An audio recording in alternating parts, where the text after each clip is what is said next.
Este é o Análise de Obras. E hoje nós iremos falar da Lista de Schindler, filme de 1993 de Steven Spielberg. Atualmente nós estamos com um recorte temático que é de sociedades opressivas. Então a gente escolheu também a Lista de Schindler por ser um filme que fala sobre guerra, sobre opressão, sobre diversidade. Essa nossa conversa terá spoilers, então se você ainda não assistiu o filme, vá assistir e retorne ao nosso bate-papo. Meu nome é Henrique Oliveira. Meu nome é Francisco Parente. Então vamos começar o debate agora. Francisco, fala, como foi para você? Então, essa é a segunda vez que eu assisti o filme, né, a Lista de Schindler. Eu lembro que a primeira vez eu estava na faculdade, a gente estava debatendo sobre a representação do Holocausto, coisa do tipo, e Lista de Schindler é um filme meio criticado, porque falam que ele meio que espetaculariza o Holocausto. Sabe assim, ele transforma aquilo num show de horror, que no final não significa muita coisa, porque ele não pensa sobre o Holocausto, ele fica mais no choque. Então, quando eu vi a primeira vez, eu não gostei muito dele, eu lembro. A segunda vez que eu assisti agora, eu já achei um filme mais interessante. Eu achei um filme mais interessante porque eu acho que ele passa, assim...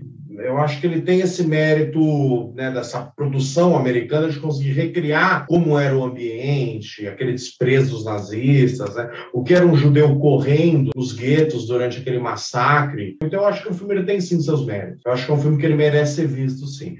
A única coisa que eu achei é que, por exemplo, na nossa discussão, e eu pensei nisso quando eu estava vendo no filme, que a gente discute sobre sociedades opressivas, né? E a sociedade ela é feita de seres humanos, feita de indivíduos. Então, a gente também tem que pensar no que se passa na cabeça da pessoa para ela optar por aquilo. Como o filme A Onda, que eu acho que é um grande estudo psicológico do fascismo. O que faz as pessoas adotarem essa bandeira? Tem um filme que vai falar sobre as carências e tudo mais. A gente falou até na carência do professor, né? O professor até acaba embarcando nessa. E eu acho que esse é o problema do Lista de Schindler, porque, por exemplo, eu acho que ele não dá uma explicação do porquê os nazistas são maus, entendeu? Eles simplesmente são maus, e o Schindler é um cara que acaba ficando bom porque ele acaba se compadecendo com o sofrimento judaico. E aí ele acaba se tornando bonzinho.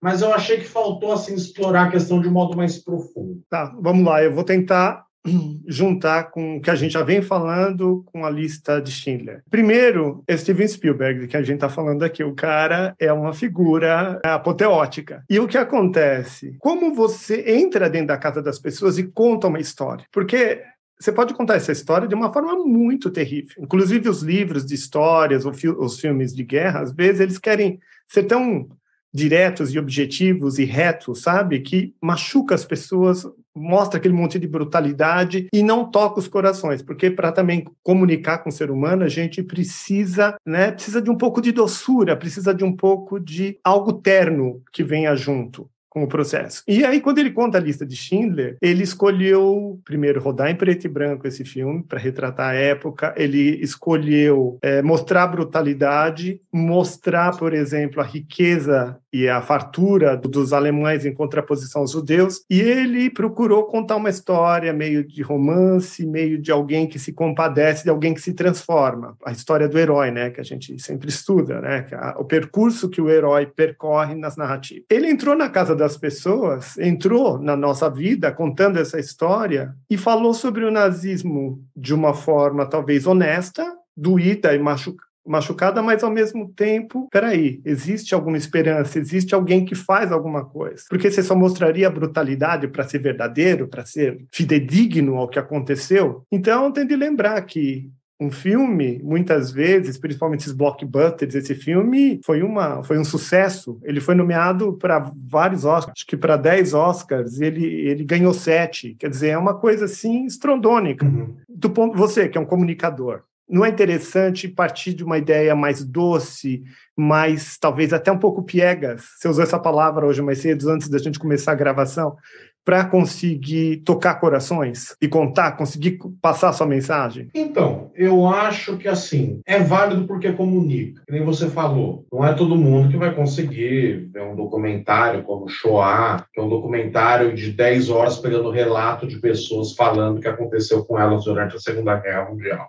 Judeus, sobreviventes de campos de concentração, né? E o cara ficando atrás, se você perguntar, conta a sua história. E é isso, é só relato o tempo inteiro. Eu acho que a função do Spielberg ele cumpriu, ele comunicou. Ele contou, ele falou, olha, você que está achando que você que é um negacionista, acha que é brincadeira o Holocausto, olha o que aconteceu. Olha o que esse povo foi submetido. Pô, os caras ficavam trancados num vagão de trem durante horas, num dia quente, sufocando, e os nazistas rindo do outro lado, né? Então, assim, a gente tem que combater isso. Então, nesse sentido, eu acho que é uma denúncia, e o que eu acho que é importante. Mas, por outro lado, eu não acho que isso basta, entendeu qual é o ponto? Comunica, mas não é suficiente. Porque, por exemplo, assim, mas por que eles fizeram isso? O que se passa na mente de um nazista? Alguém que durante um massacre para olhar para o outro tocando piano e admirar a música enquanto pessoas estão sendo fuziladas. Ou aquele cara que no campo de concentração pega uma espingarda e começa a atirar nas pessoas aleatoriamente. Ah, ele é louco, mas é só isso? Como que a gente chegou até aqui? Entendeu? Eu acho que esse seria o principal. Eu acho que isso, o filme, ele, assim, é um mundo dado, sabe? Ó, esses caras são do mal, e o Schindler, ele é do bem. Por isso que ele se compadece e acaba ajudando o judeu. Eu senti que foi isso, assim. Eu senti que foi insuficiente a mensagem. Embora tenha cumprido sua tarefa. Eu vou por meu ponto de vista. Esse filme tem mais de 2 horas e meia. Então ele é um filme longo e ele tenta contar a história de vários ângulos e procurando se embasar na realidade, no que aconteceu. Ele não é uma aula. A gente falou até do filme A Onda, que o filme pode entrar até como uma aula, porque aquilo explica muito, é muito interessante. Mas os filmes não são aulas. Eles ensinam muitas coisas, a gente pode até aceitar como aula, mas ele não tem a função didática de ensinar todos os porquês dos antes, dos meios, dos depois. Ele tem como evocar sensações e evocar processos na gente, que é o que a gente meio que procura aqui no Análise de Obras, descobrir quais são essas imagens, que nem, por exemplo, você falou lá, a Alemanha é famosa pelo seu intelectualismo, os grandes autores, os grandes escritores, os grandes músicos. Então, quer dizer, é uma sociedade que vem de uma erudição, de uma cultura. E, de repente, um soldado que está ali em meio àquela chacina, aquele lugar horrendo, com tudo que tem de mais perverso e horrível do ser humano, ele senta ao piano e toca. Então, são evocações de ideias que existe um povo intelectualizado, inteligente, que está se rendendo a uma narrativa social e que não tem muito o que escapar, né? A gente falou na semana passada, quando a gente conversou sobre a onda, que as pessoas simplesmente elas vão no roldão, elas simplesmente aceitam determinadas situações e perde o senso crítico, ela escolhe por ela mesma. Você mesmo usou um exemplo interessante, você falou, as pessoas estão cumprindo planilhas, eu cumpri minha meta. Então, o que acontece? Essa história mesmo, ela é chocante porque o cara estava cumprindo meta. A guerra estava acontecendo, esse Oskar Schindler, ele viu uma oportunidade de ouro, de ele fazer uma fortuna ali, às custas da escravização do judeu, que já estava no campo de concentração. E aí, o que aconteceu? Ele podia simplesmente ficar rodando na mesma narrativa. Eles são judeus, eles são umas pragas, eles estão aqui, vamos aproveitar, vamos explorar e vamos tirar vantagem no máximo das possibilidades. E ele não. Ele pensou por si próprio. E isso só já denota uma coisa diferente nele, não é? Por exemplo, a gente anda aqui na rua, no Brasil, a gente vê um monte de gente pobre na rua. A gente fala, não, eu tenho que fazer meu trabalho de escola, eu tenho que trabalhar, eu tenho que voltar para minha casa, eu tenho que cuidar do meu filho. A gente não se toca por essas dores do outro. Então, por exemplo, ele poderia muito bem não ter se tocado pelas dores dos outros. Eles que se danem. Se eles estão morrendo, mata mais 100, mata mais 1000. Será que a gente consegue sair do fluxo narrativo bitolado e realmente olhar para outras pessoas e se compadecer delas? Eu acho que uma forma tocante, que talvez você possa ter visto, ou a academia veja como uma forma piegas, é essa capacidade da pessoa se enternecer pela dor alheia. Não é interessante isso? Não é? Quantas pessoas você conhece que se compadece com a dor que está na frente dela todo dia? As pessoas se tornam cegas, geralmente. Não, claro. Eu acho que isso é fundamental, entendeu? Eu concordo com você. O que eu achei que o filme ele pecou foi, eu acho que ele não demonstrou exatamente por que alguns se compadecem e outros não, entendeu? Porque, por exemplo, o grande momento de compadecimento do Schindler é quando ele olha aquela menininha com um casaquinho rosa. Que é a única coisa colorida no filme, é a menina. Né? Ela aparece 2 vezes, né? Uma perdida e outra morta, né? E ele olha aquilo e aquilo toca ele muito fundo.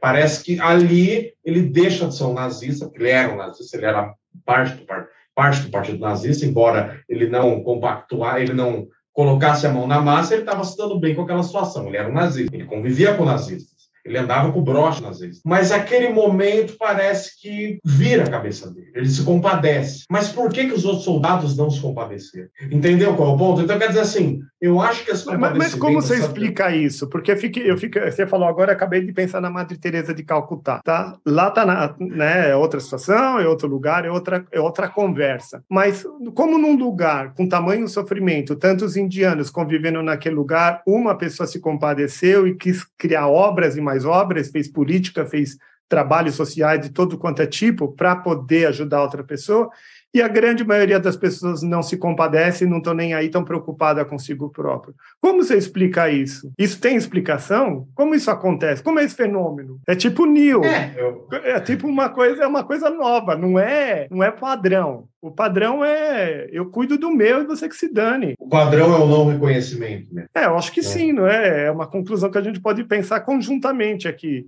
Quantas pessoas realmente saem das suas vidas e querem fazer alguma transformação na dor que está na frente dela? A gente cria tipo um túnel na nossa visão e nem vê, porque eu moro aqui perto da Avenida Paulista, se eu sair daqui e caminhar meia dúzia de quarteirões, eu vou ver dezenas de coisas horrendas. Desde pichação na rua, criança pedindo, família... mendigo deitado no chão com um cachorro, drogado, eu vejo tudo. Essas pessoas estão aí, aqui, agora, hoje. Por que eu não faço nada? Por que o Schindler foi fazer alguma coisa? Ele podia ter ficado muito bem, ganhando os milhões de dólares dele lá, milhões de... Qual que é o dinheiro alemão? Marcos. Milhões de marcos dele e depois, quando acabasse a guerra, ele voava direto para Buenos Aires, sei lá, alguma coisa assim. Rio de Janeiro. Então, mas eu acho que isso seria um objeto interessante para o filme, porque eu acho que ele sairia só da denúncia, entendeu? Tá, tudo bem, muita gente sofreu, muita gente morreu, eu mostrei... Mas eu quero, talvez, discutir por que vem uma... Entendeu? Porque, assim, é um problema mesmo. Não é tão simples assim entender por que existe o compadecimento. E o Spielberg fala, é uma menininha com um casaquinho rosa, perdida, tadinha, no meio de tudo aquilo. E no meio de um mundo preto e branco horrível, o Schindler vê a menininha. E isso toca o coração dele. Não é fofo isso, Henrique? Eu não sei, não vejo de forma tão piegas assim. Eu vejo assim... eu vejo como um filme, primeiro. Eu não estou vendo como uma história nua e crua. Foi aquilo que transformou ele. Aquilo é um filme. Sim. E aí o Steven Spielberg, inteligentemente, escolheu a figura da menininha, colocou o casaquinho dela, viu, né? Filmou as duas cenas separadas e disse assim, peraí, em meio a esse holocausto, em meio a esse horror, a pessoa em algum momento... Porque na vida da gente, quando a gente faz um flashback, assim, faz uma retrospectiva, geralmente os motivos pelos quais a gente se agarrou a determinada pessoa, situação ou circunstância tem a ver com uma fração é uma coisa pequena, geralmente. Geralmente é alguma coisa pequena, a gente se agarra naquilo, a gente lembra daquilo e fala, nossa, a partir de agora eu não vou fazer mais assim, eu vou fazer assado. Então, o cara que vende essa história do Oscar Schindler, que é uma história real, alguma coisa ele viu que fez ele virar o botão. Porque eu acho que nessa mesma época, muitos alemães fizeram fortunas, abriram suas empresas, tiveram essa mesma posição oportunista e não viraram a chave. Eles estavam muito bem naquele sistema opressivo estabelecido, obrigado. E isso seria o padrão. Eu acho que isso era o de se esperar na época. Isso é de se esperar, se eu for no banco, que a gente usou o exemplo do banco, o gerente está lá para cumprir as regras do banco. Se eu for lá e contar, olha, eu não posso pagar minha prestação, porque eu não posso fazer o que lá, problema seu. Sai da fila, tem mais 50 atrás de você. Se eu for no hospital, estou com dor na perna, não sei o que lá, vou no sistema público. Ah, sim, senhor, vem cá, não sei o que lá. Se põe um negócio ali, sai, tem mais 300 atrás de você. Será que as pessoas estão realmente respondendo a uma sociedade opressiva que repete padrões? Ou elas têm momentos de insights, de pinçadas, que fazem elas operarem de forma diferente? Entendi. Não, é interessante essa visão. Quer dizer, seria esse momento quase que glorioso que ele acontece, que faz a pessoa ir contra essa sociedade opressiva para tentar construir uma sociedade mais construtiva, uma sociedade que pense mais no outro, por mais que isso custe toda a fortuna que ele construiu, né? Porque no final do filme ele sai num 0-0. Ele ganhou muito dinheiro, mas depois ele gasta todo o dinheiro naquela fábrica para ficar sabotando os nazistas e salvar aqueles 1.100 judeus. Mas assim, quando você viu o filme, quando você viu todos aqueles nazistas, aquele amigo dele do campo de concentração, que dirigiu o campo, que matava um monte de gente, você se perguntou por que ele é mau? Porque uma coisa é você ser um banqueiro e ganhar dinheiro em cima do cara, fundar uma empresa. Outra coisa é você estar no campo de concentração atirando em todo mundo, tendo esse nível de sadismo.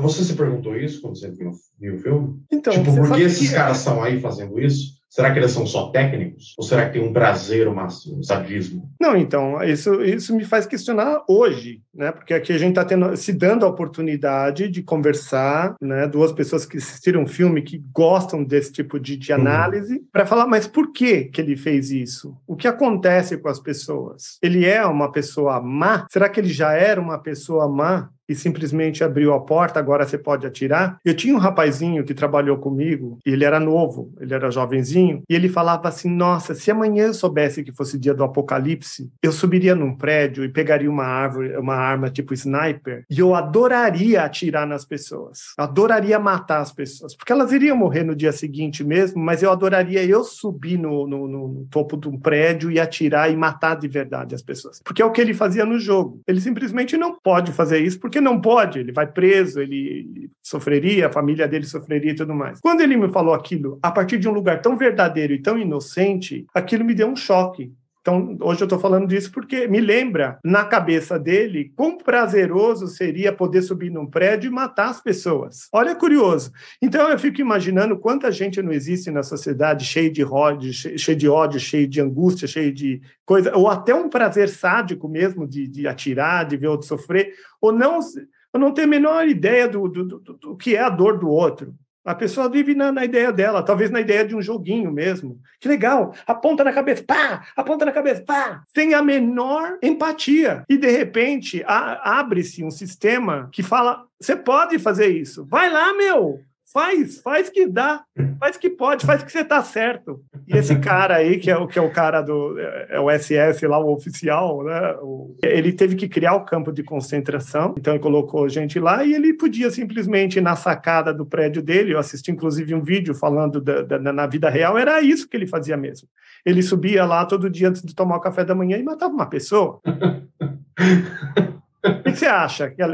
Primeiro, eu gostaria que você falasse do rapazinho, dessa ideia de subir no prédio e dar um tiro na pessoa. Que legal. Eu acho que a gente esbarra em algumas coisas interessantes, né? Primeiro que eu acho que essa coisa das amarras da cultura, a gente nunca sabe qual é o limite da pessoa que está do nosso lado. O cara estava lá trabalhando com você, jovenzinho, e um belo dia o cara vira para você e fala, então, sabe o que eu queria mesmo fazer? Eu queria pegar uma escopeta e sair matando um monte de gente, só pelo prazer de matar mesmo. Porque assim, ao mesmo tempo que o mal, eu acho que é importante que a gente tente pensar sobre ele, pensando por que as coisas acontecem, desse modo tentar entender por que não há essa empatia, coisa do tipo, que é o que eu estou cobrando do filme, ao mesmo tempo o mal ele é gratuito, né? Que a gente não entende por que isso acontece. Que nem aquela coisa, sabe, da escola, o cara tem uma família que ama ele, tem amigos, lá, um belo dia o cara entra numa escola com uma arma sete, né? Ou a Suzanne von Richthofen era uma patricinha que estava na PUC, arranjou um namorado, tramou para matar o pai e a mãe de um jeito brutal, esmagando o crânio dos dois com barra de ferro. Uma coisa, assim, assustadora.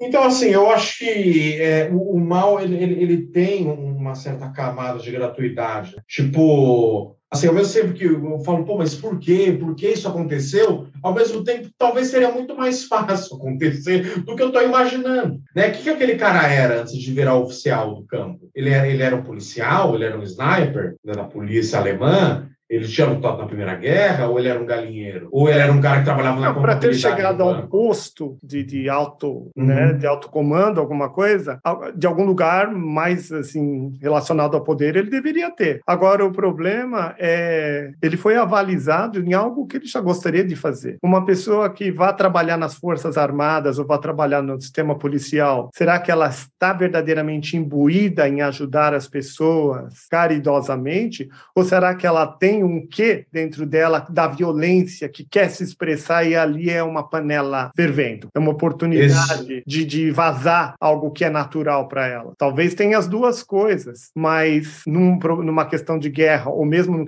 no sistema policial, né, o que acontece? Fica o bandido e a polícia juntos, eles arrastam para o meio do mato e desova lá o que eles chamam, mata 10, mata 15, mata 20, estou limpando a sociedade. Será que ele está verdadeiramente imbuído a limpar a sociedade e fazer o bem para tanta gente, em face a tanto mal? Ou será que ele está aproveitando aquela vontade que ele tinha de matar, de bater, de ver o outro sofrer? Eu não sei se você assistiu Dexter. Eu vi a série, que o cara matava as pessoas e tinha ali que um prazer mórbido em fazer isso. Então é interessante, você fala, não, mas aquela lá é uma pessoa doente, uma pessoa que tem realmente disfuncional. Mas quanto essa disfuncionalidade está dentro da gente? Acho que muitas das nossas conversas está assim, muito do que manifesta fora já está dentro da gente. Então esse cara aí que foi lá como chefe do campo de concentração, ele simplesmente, eu sinto que ele já era isso. Ele não se transformou ali. Não é um passe de mágica, estalou o dedo, pronto, transformou. Não, isso daí já vinha. E não é interessante a contraposição entre ele e o Oscar Schindler? Sim, porque ele é o mal encarnado, né? Ele é o nazista por excelência.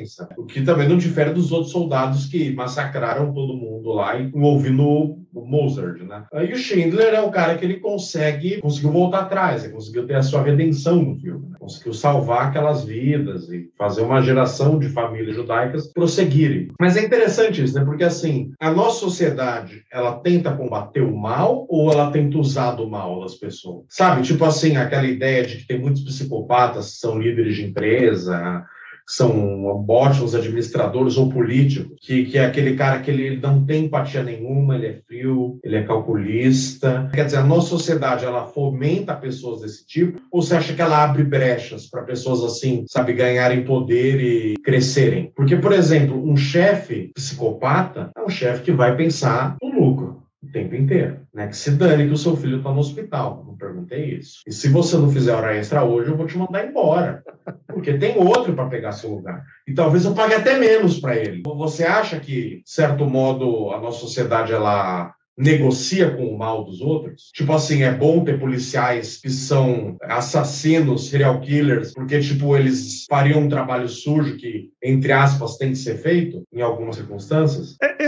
Você falando assim, não sei, minha cabeça vai para muitos lugares, porque a gente já chegou a falar dos justiceiros, né, se tá certo ele tomar as dores e tomar as soluções por conta própria, ele ser o vingador. Mas eu fico imaginando que a nossa sociedade, ela criou leis, ela criou sistemas para manter o gado dentro de certas redomas, né? Então, o menino lá que eu conhecia, no jovenzinho, ele não saía atirando e tudo mais porque ele cresceu num sistema opressivo, controlador, que ele não pode sair atirando a pessoa. Por mais que o joguinho deu para ele o insight de que, olha que legal, vamos matar, que é legal, por mais que ele tenha uma tendência natural para isso, ele não faz isso. Graças ao quê? Graças à opressão da sociedade. Graças à educação que a família e a mãe e a escola deu para ele. Então, eu acho que a sociedade como um todo, ela cria redomas conscienciais para manter o gado. Precisa botar ordem na macacada. Você não pode deixar o macaco correr solto. O macaco quer correr solto, talvez. Quer matar, quer tirar a oportunidade. Então, mesmo esse chefe que você falou, sanguinário e oportunista, que está em posições de destaque nas empresas, ele está dentro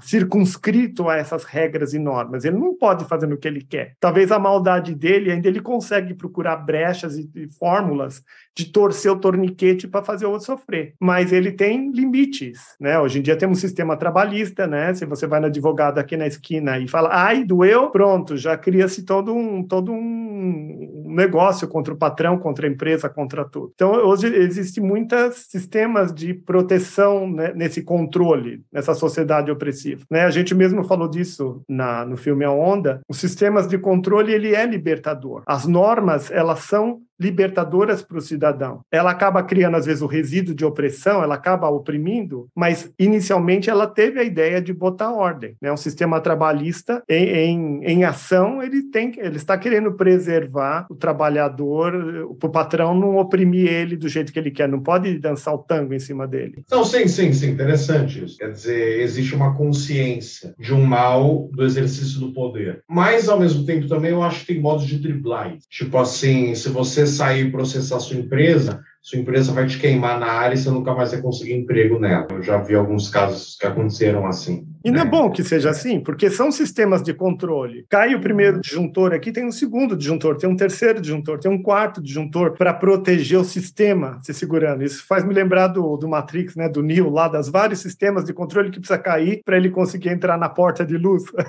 Mas, tipo assim, eu acho que ainda tem modos de driblar isso, entendeu? Porque eu acho que o mal, ele é útil. Ele serve para conseguir atingir um resultado que a gentileza, a bondade é difícil dela conseguir. Tipo assim, como que o nazismo daria certo se não tivessem homens como aquele dirigente do campo? Se todos fossem como Schindler, entendeu? E não conseguissem avançar na maldade. Tudo bem, ele vai lá, ele aproveita dos caras, ele dá um golpe ali, não paga ninguém, trabalha escravo. Mas depois ele consegue resgatar a galera. Ele salva ele. Inclusive, na época mesmo, ele já estava salvando, né? O pessoal já era grato para ele antes. Ele estava fazendo bem sem perceber que estava fazendo. Mas, ao mesmo tempo, também é necessário o poder, né? Geralmente vê como necessário pessoas como esse cara do campo. Tipo assim, se não tiver ninguém como ele, como que vai seguir? Não. Entendeu? É que daí o que acontece? Você tem que olhar o que vem antes. O que vem antes, que vem antes, que vem antes. Dentro de um sistema opressivo de guerra que já estava ali estabelecido, você fala, nossa, precisa vir o ruinzinho para a coisa acontecer. Mas se a gente olha antes, precisava ter a guerra, precisava ter o sofrimento das pessoas, precisa ser no sistema de porrada para conseguir as coisas. Então eu falo assim, eu tenho duas formas de lidar. Por exemplo, eu falo, Francisco, você pode puxar aquela cadeira para mim? Peço gentilmente. Outra coisa é com o chicote na mão. Francisco, pega a cadeira, senão eu te dou com esse chicote nas costas. Outra coisa, pega uma arma, te põe na cabeça e puxa essa cadeira, senão eu te mato. Eu conseguia puxar a cadeira das três fórmulas, dos três jeitos. Talvez com todo um mise-en-plie da diplomacia, ou talvez com um sistema de coerção ferrenho. Né? Eu lembro que eu conversava muito com uma amiga minha, a gente falava sobre isso, eu brincava com ela, que ela tinha muito a postura de ser coercitiva, mas antes de coagir, ela adulava. Então tem pessoa que fala, você pode pegar isso para mim, não sei o que lá, a pessoa é toda assim, ela tenta se seduzir, ela tenta o processo da sedução. Se não consegue pelo processo da sedução, daí ela te agride. Aí ela vai para o processo da coerção. Não sei se você já lidou com gente assim, eu já lidei bastante com gente assim. Já, a pessoa, na verdade, ela é uma cobra cascavel. Ela quer o que ela quer. Ela quer o que ela quer. Só que ela tenta todo um processo. Ai, meu querido, você pode. Ela faz toda uma parafernália para te seduzir. Se ela não consegue, aí ela vira a verdadeira víbora, que ela já era. Ela se reveste daquela persona e pau em você. Na verdade, ela quer o que ela quer. Os métodos são diferentes. Talvez a diplomacia e a guerra são meio mais ou menos a mesma coisa. A pessoa quer o que ela quer. Só que uma coisa é tentar de diplomacia, falar isso, me dar alguns milhões de dólares, alguns navios, alguns a jatos, aviões a jatos, coisas assim. Não está conseguindo, então pau em você. Guerra. Agora, voltando à nossa fala anterior, será que precisava ter guerra? Será que é útil ter guerra? Será que o homem não conseguiu ainda superar isso? Eu vou fazer a pergunta do menino lá. Será que a gente não dá para superar isso? Você, como professor, me faz que nem o cara. Não, vamos então, vou te mostrar como a gente não superou isso. A gente... Você acha que os nazistas, eles eram em si maus ou eles aprenderam a ser dessa maneira? Eu não sei. Como que isso veio? Como, sabe, que uma sociedade que fez o romantismo, que fez uma arte brilhante, uma filosofia extraordinária, tem toda aquela erudição que você falou, caiu nisso. Então. É interessante porque vem de um país com muito background de erudição e de cultura. Agora, imagina aqui no Brasil, se começa a ter uma guerra civil, um problema aqui, A contra B, B contra C. E aí você tem que pegar uma arma e se defender, então vão estuprar gente da sua família e vão matar gente querida e vão te ameaçando de morte. Você acha que você vai aprender a ser mal? Como você acha que ele aparece? O mal ele iria escalonando? Não sei se é bem escalonando. Tipo, a Alemanha saiu da Primeira Guerra, toda destruída, daí apareceu um partido nazista, falando para eles se unirem contra os judeus, que a culpa era dos judeus, claro, estou aqui simplificando, mas... Aí eles foram se unindo, aí foram dando apoio, quando o cara viu, ele já era membro do partido, e aí ele já estava com uma arma na mão, fazendo guarda num campo de concentração. Não, e tem outra, na guerra, se você tá lá, por exemplo, se eu sou um soldado do campo de concentração com aquele chefe lá, que é aquele cara que dá tiro na janela e mata os outros. E ele fala assim para mim, você vai lá e mata fulano. Você vai lá e mata. O que eu faço? O que você faria? Eu iria lá e mataria o fulano, né? Senão ele ia me matar. E minha família inteira, provavelmente. Né? Eu ia ser humilhado publicamente, morto em seguida, humilhado e sei lá o quê. A gente aprende a ser mal? Acho que a gente aprende, a gente já sabe. A gente só não está em potência. Ele não está em ato, está em potência. Uhum. Quando abre a porta do inferno, que isso daí é abrir a porta do inferno, né? Quando abre a porta do inferno, você simplesmente se vira nos 30. Você faz o que você pode, né? Porque seu juízo moral está ali. Mas as circunstâncias também estão ali, né? Quando a gente falou do Hotel Ruanda também, né? Se vão matar a tua família com a facada, você está vendo ali. Teve alguns casos, alguns depoimentos que eu vi assim que foram o seguinte: os Hutus pegaram os Tutsis, algumas famílias de Tutsis, e falava, punha as crianças aqui, punha o marido e a esposa, e falava assim para a esposa: mata seu marido, senão a gente mata todos vocês. E suas crianças vão aqui olhar. O que você prefere? O que você acha que a mulher fazia? O marido. Pegava o facão, dava no marido, chorando, estrebuchando. Olha a contradição de valores, de crenças e tudo mais. Você prefere matar teu marido à facada? Ou você prefere que seus filhos sejam executados e depois eu mato vocês? Será que ela aprendeu a ficar má em 10 minutos? Em 5 minutos? Será quantos minutos demorou para ela ficar má? A maldade é muito relativa. Vamos para as notas? Vamos. Esse filme botou você para pensar ou não? Esse filme é uma referência para mim do nazismo. Eu acho que eu só entendi o nazismo depois que eu assisti esse filme. As aulas de história na escola não tinham me cooptado. Esse filme me cooptou. Mas eu, para esse filme, em questões filosóficas, como eu aprendi do nazismo e de muita coisa com esse filme, eu dou 9,5 para ele de nota de questionamento filosófico. Quanto você dá para ele? Então, eu achei que ele foi um filme que ele mais mostrou do que discutiu. Então eu dou um 6. Sabe? Eu acho que tem aquela questão do piano, tem a menininha e tal. Tem umas coisas legais, mas não achei que ele debateu. Eu achei que ele mais falou, foi assim, sabe? Ele recriou mais do que discutiu o nazismo. E agora sobre a forma de contar a história. O que você achou do roteiro? Não, eu achei o roteiro muito bom, assim. O roteiro ele é muito redondo. Claro, tem aquela coisa que eu falei, né? Os nazistas, o motivo da maldade não existe. Eles são tipo os nazistas do Indiana Jones. Né? Eles estão ali para ser maus, mas a história é muito bem contada. Eu gostei do Arthur Schiller, por mais que eu tenha achado meio piega, sabe? Ele é um cara ganancioso, que vale dessa situação nefasta para ganhar dinheiro. E aí, sabe, ele se compadece, ele vê que aquela vida dele de gastança é uma vida vazia, que não vale nada, e que a gente só vale alguma coisa quando a gente passa a ajudar as pessoas, e aí ele muda, tal. E também eu achei que a evolução dos judeus, acho que essa é a parte legal mesmo, né? Tem os judeus no gueto, depois os judeus no campo de concentração, como era essa dinâmica, né? Eles até Auschwitz, eles chegam até Auschwitz. Aquela cena do banheiro, né? Que eles estão morrendo de medo, achando que eles vão ser gaseificados, né? Então eu achei que foi bem legal. Assim. Então eu achei que o roteiro eu dou um 9. 9 pro roteiro. Dentro da proposta do filme, que eu não me agrada muito, eu dou 9 para o roteiro. Eu dou 9,5 novamente para o roteiro. Achei fantástico. Acho que entrou, é aquela história que eu comentei no começo, ela entrou na casa das pessoas com uma mensagem, ilustrou muitos aspectos da história que eu não tinha imagem para preencher. Quando ele mostra o que é um gueto, que é diferente de um campo de concentração, que é diferente de Auschwitz, no lugar onde que eles matam a pessoa a gás lá, que é diferente de uma empresa que precisava se funcionar e se manter durante a guerra para poder dar subsídios para a guerra em si. Então, ele pôs imagens para algumas coisas que eu tinha ouvido falar e que estavam muito vagas. E aí, então, preencheu com as imagens, além de contar uma história emocionante. Quando acaba o filme, então, e você vê que é uma história real, porque se você assistir o filme Desavisado, você pode pensar que é tudo uma ficção. Parece quase real ter uma pessoa que faz isso. E mais irreal ainda é ele ser lembrado e ser validado depois de tantos anos pelas famílias, que puseram meio com ele como uma pessoa, figura central, que é graças a ele que tantas famílias sobreviveram, né? Que tem gente ainda levando lá flores no cemitério, coisas assim. Para mim é tocante, é uma coisa fantástica. Eu achei que esse filme realmente, ele está listado entre os 10 filmes mais fantásticos, né, da produção americana que eu assisti.